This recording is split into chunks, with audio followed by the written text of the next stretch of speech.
হবে ন্যায় বিচার, ধিক ধিক ধিক্কার, ধিক ধিক ধিক্কার। মেয়েরা রাত দখল করো, ধর্ষণ মুক্ত বাংলা গড়ো, ধর্ষণ মুক্ত বাংলা গড়ো। মেয়েরা রাত দখল করো, ধর্ষণ মুক্ত ভারত গড়ো, ভারত গড়ো, ভারত গড়ো। মেয়েরা রাত দখল করো, ধর্ষণ মুক্ত ভারত গড়ো, ভারত গড়ো, ভারত গড়ো। জাস্টিস ফর আরজি কর, আরজি কর, আরজি কর, আরজি কর, আরজি কর। জাস্টিস ফর আরজি কর, আরজি কর, আরজি কর।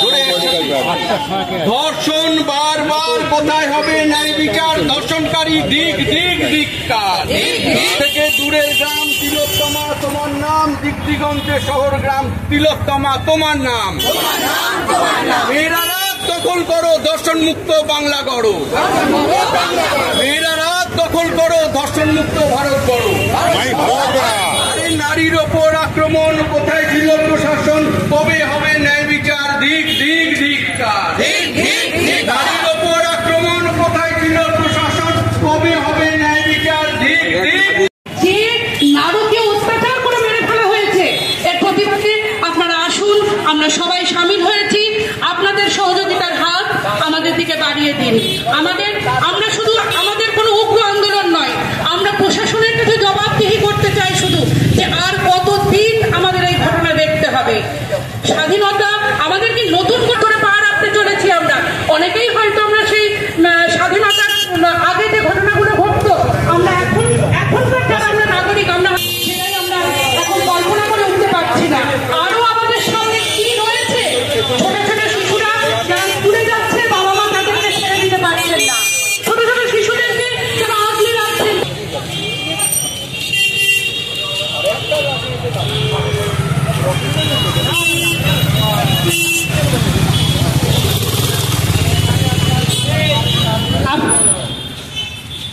আমাদের প্রতিবাদ ছুটি আরম্ভ হয়ে গেছে।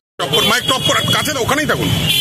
আমরা রানাঘাট নাগরিক অধিকার সুরক্ষা সমিতির পক্ষ থেকে আমাদের এই প্রতিবাদ সভার আয়োজন করেছি। আমরা নারী পুরুষ নির্বিশেষে, দলমত নির্বিশেষে আমরা আজকে এই প্রতিবাদ সভায় সামিল হয়েছি। আমাদের কোনো রং নেই, আমাদের কোনো দল নেই, আজ আমাদের একটাই রং, আমরা কালো। আমরা প্রতিবাদ করছি কারণ আমরা ঘরে বাইরে মেয়েরা কোথাও আজকে আমরা নিরাপদ নই। একটি মেয়ে তার কাজের জায়গায় সে নিরাপদ নয়, যেটা তার ফার্স্ট হোম আমরা মনে করছি, বাড়িও নয়, যেখানে সে দিনের পর দিন ঘন্টার পর ঘন্টা ডিউটি করছিল, সেখানে কেন আজকে এই ঘটনা ঘটবে? আমরা প্রশাসনের কাছে তার জবাব চাইছি। আমাদের এই একটাই দাবি যে আমরা উপযুক্ত বিচার চাই। আজকে শাক দিয়ে মাছ ঢাকা চলবে না, শুধু একটা ধামার খোঁজ চলছে যে শাক দিয়ে মাছ থেকে ধামা দিয়ে টাকা দিয়ে দেবো। কেন এটা হবে আজকে? কেন আজকে স্বাধীন ভারতে আজকে আমরা আর কয়েক ঘন্টা পর আমরা ৭৮তম স্বাধীনতা দিবস পালন করব, কিন্তু আজকে কেন আমাদের নতুন করে মেয়েদের স্বাধীনতার জন্য আজকে আমাদের রাস্তায় জড়ো হতে হচ্ছে? কেন মেয়েরা রাস্তা দখল নিতে আজকে নামলো?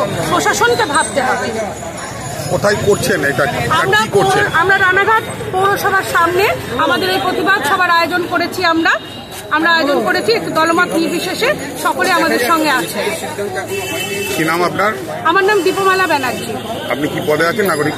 আমি নাগরিক অধিকার সুরক্ষা সমিতির একজন সদস্য। আমাদের সমাজের প্রত্যেকটা গলিতে একা রাস্তায় ভয়, প্রত্যেকটা জায়গায় ভয়। এই ভয় নিয়ে আমরা আর কতদিন বাঁচবো? কি বলবো না ভাবি, তারপরে গিয়ে একটা কথা বলি, কেন সরে দাঁড়ান? তখনও বলি সরে দাঁড়ান দাদা, এগুলো আর জায়গা নেই, এগুলো আর কোনো জায়গা নেই। সেই মুহূর্তে মরে যেতে চাই এখানে। সুনীল গঙ্গোপাধ্যায় লেখা ভারতবর্ষের মানচিত্রের উপর দাঁড়িয়ে আমি পথ হারিয়ে ফেলেছিলাম। জলে ভাসছে গোলাপি শাড়ি পরা বধূটির শব, তার পায়ের আলতা ধুয়ে যায়নি।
সব দিকে চারিদিকে যে অত্যাচার হচ্ছে